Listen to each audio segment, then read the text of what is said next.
Hey guys, welcome back with another nightly video. Alright, so let's discuss this Astral War phenomenon. Now, this entails a lot of what we've spoken about, with the false good and the false bad. But, there's this fight in the astral, right? And at the base level, this is the appearance. These are the appearances that these beings are taken. Now, to remind you, these beings are essentially the Olympians and the Titans, right? Just like Angeliki Anagnostu describes in her book. Now, these Olympians are known as the Ascended Masters, and the Titans are known as the reptilians, the demons, the Nephilim, whatever. But they're essentially both trying to feed from us, right? And they're fighting over us. They're fighting over our souls, rather our spirit, but the soul is what's creating that loosh, potentially, right? The soul is that capsule, and it's another body, it seems to be. Now, there seems to be, if you listen to a lot of ET experiencers, right? These people that are constantly just bothered or messed with, intervened with by these spaceships, right? They'll start them young, right? Similar thing happened to my brother, actually. They tried, we watched this Close Encounters movie, they tried communicating with him through his pineal gland, or rather telepathically, right? They'll start them young, and when you're a child, you don't have much programming to it. It may even be scripted in their astrology, whatever, in their life script, because they come from that faction. Let's say they may have been incarnated into it, right? When deciding and when working with these guides and ascended masters or elders, like they like to consider themselves, they'll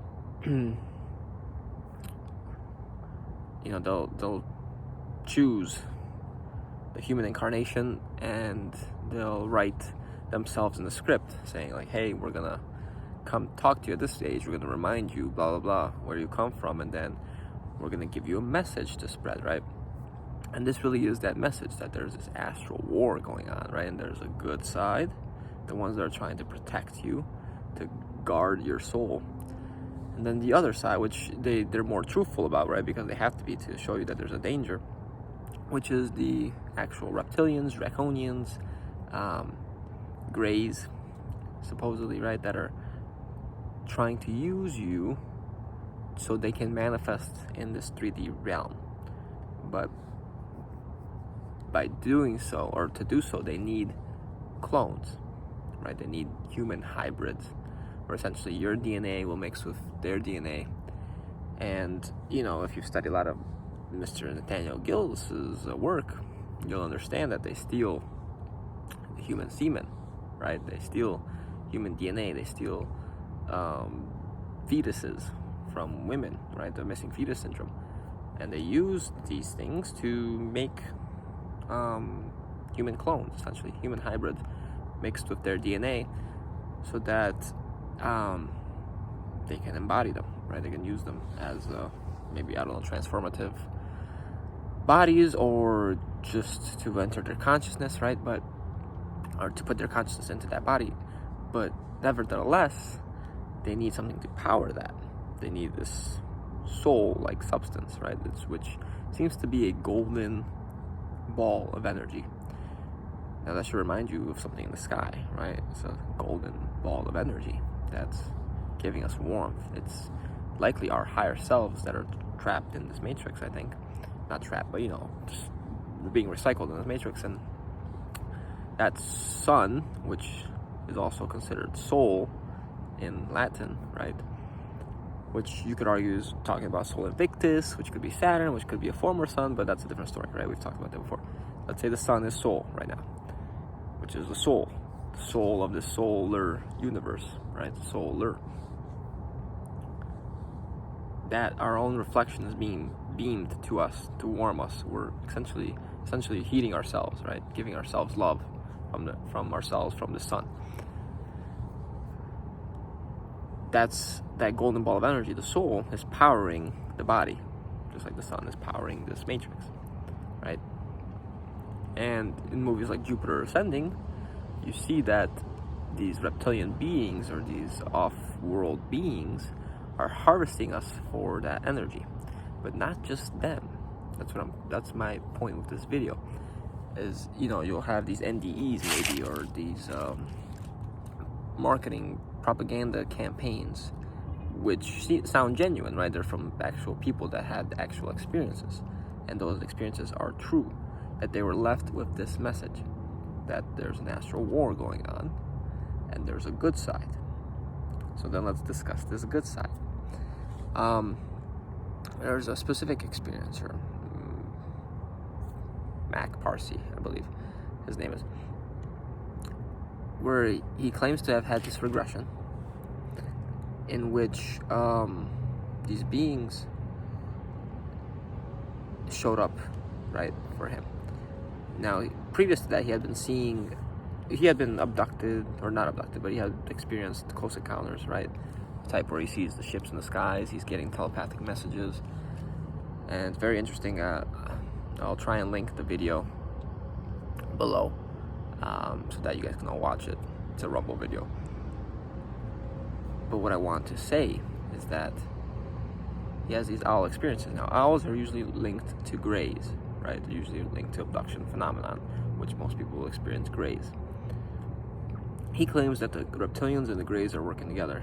Just like I mentioned, right? He got this message that they're working together and they're preying on humans. But again, this owl symbolism, and then he goes to do this regression, right, to kind of get more answers, because they've been doing this to him since he was like 11, like I said. And in this regression, a mantid being shows up, and this mantid is supposedly one of the good guys. Now, if you've been following the research on this channel and other channels, you'll see that the mantids are actually working alongside the greys. They're very much AI-like beings, just like the reptilians. No real soul, no consciousness, and are likely even being puppeteered by these Aryans, right? The ascended masters, the Olympians, right? All the Olympians seem to look Aryan-like. So this is my ongoing theory that I'm sharing. But the mantid shows up, like this elderly mantid. So again, like an elder, right? Which likely is what the elders are in the astral that are conducting these life reviews, and tells him to go on a ship with this other being who comes out, and his head is like an owl and the body of a human, so kind of representing maybe like a Thoth figure. And he takes them to what looks like, or they take him to what looks like a sun like portal, right? And again, we get this golden ball in the sky type of consciousness, and they consider that the all, or the source. Very similar to what you would see in like an NDE, right? Where you merge with the God consciousness, but that doesn't seem to be the real thing. It seems to be like it's a conglomerate of souls, rather, that maybe are stuck here, right? That haven't awakened to themselves fully.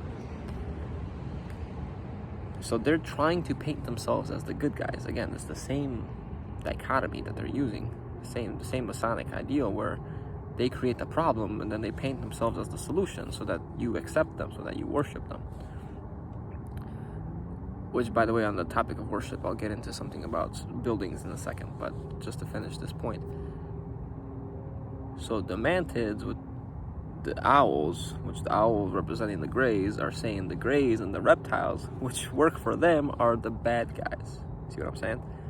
So they're the demons, and we're the angels. For example, the whole Metatron thing, the whole Archangel Michael thing, right? Metatron is the right hand of God, supposedly, right? The Enochian God, right? The Enochian person with all these spells. Now, Enoch and Solomon had these seals, right? And these seals were basically contracts in communion with demons. So, you know, who really is Metatron? Just like the same regression, right? Who really are these beings? They're just portraying themselves as these figures that you need to worship and praise. right? Because it's very contractual in nature. The whole astral realm is contractual in nature. Satan is contractual in nature. Everything here in the physical, right? They need your accord. They need your consent. Which brings me to the buildings. That's why churches are configured and structured with pillars. Because when you walk through that pillar, you're giving your consent. It's a gateway. And then the being that runs that church, the entity behind, let's say, the priest and the whole structure, there could be many entities actually, right? Siphons your energy, and you enter into a contract to come worship and praise some being that then fully takes your energy, right? And the contract makes it more habitual for you to come every Sunday, right? That's why, to be honest, I avoid churches and any really large establishment, the Super Bowl, movie theaters, amusement parks.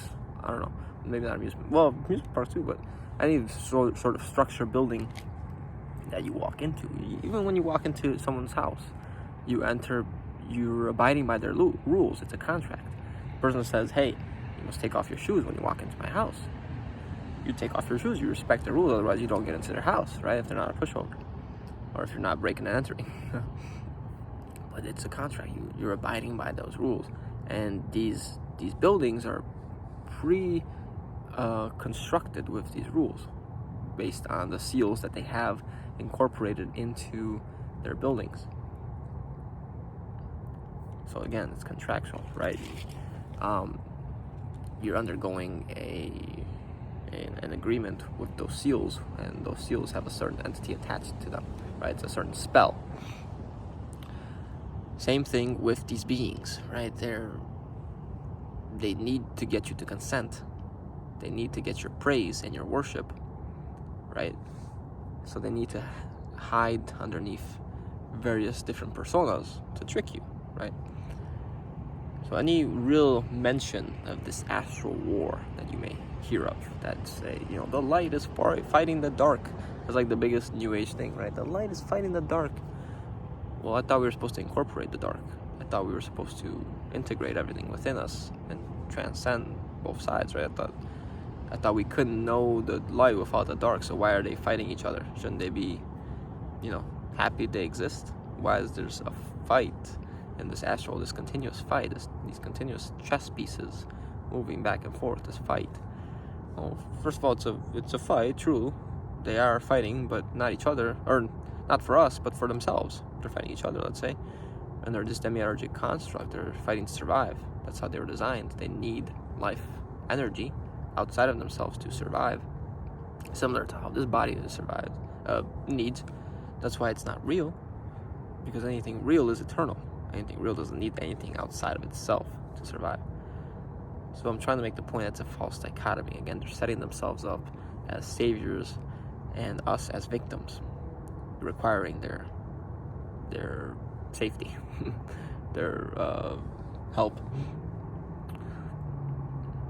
But I think that's pretty much it. But it's just very interesting how this regression talks about these mantids, and they portray them as good beings, and then the owls as well, linked to the same phenomenon. But if you know their symbols, you know they're just lying, right? And all these channelings that say, oh, we're winning the war, like the whole New Age is riddled, as I had to go through it myself to see it for myself. It's riddled with this war that on Judgment Day, there'll come a time and then we will win that war, or we're gonna create a new earth, a heaven on earth, right? And if you guys remember that old video of the demiurge, of the guy that saw the demiurge, where he died and he remembered everything, is I think what the video is called, but he claims to see the demiurge. Claims that the demiurge put a veil over Earth. Let's say not just Earth, but the whole universe. And it's 2/3 light and 1/3 dark that it created by doing this veil, because it's able to cover the light, supposedly, right? So 2/3 light is needed to maintain the balance, right? So the dark kind of outweighs the light in terms of significance here, because if it got too dark, everyone would want to leave. So they need more light. They need to keep things happy. They need to keep things joyful, with love, right, with goodness. And then there comes a time where the game resets because the veil drops and it's all light, and it's a sort of heaven on earth. And this represents, I think, the cycles, right, of the Kali Yuga and then the Golden Age, right? And then everyone says, oh, it's a good place to stay, but we realize what's going on. Whereas during the darkest ages, no one wants to reincarnate because it's so bad. And like, you essentially have to coerce people into coming back. But what they make the point in that video is that the demiurge can say, hey, look, I made a place better than God's world, and look at all these people that are lining up to come to Earth, right? And that's still true. It does seem like people are still lining up to come to Earth because they're addicted to the phenomena that happens here. And I'll make another video down the line of what I consider to be the last illusion. Again, it deals with contracts. And, I've talked a little bit about it, but maybe I'll make another video regarding this subject. But, yeah, that's just something to be aware of. Regards to this Astral War. But anyways, hope you guys enjoyed. Leave a like if you did. Let me know what you thought in the comments. Subscribe, and I'll see you guys next time. Take care.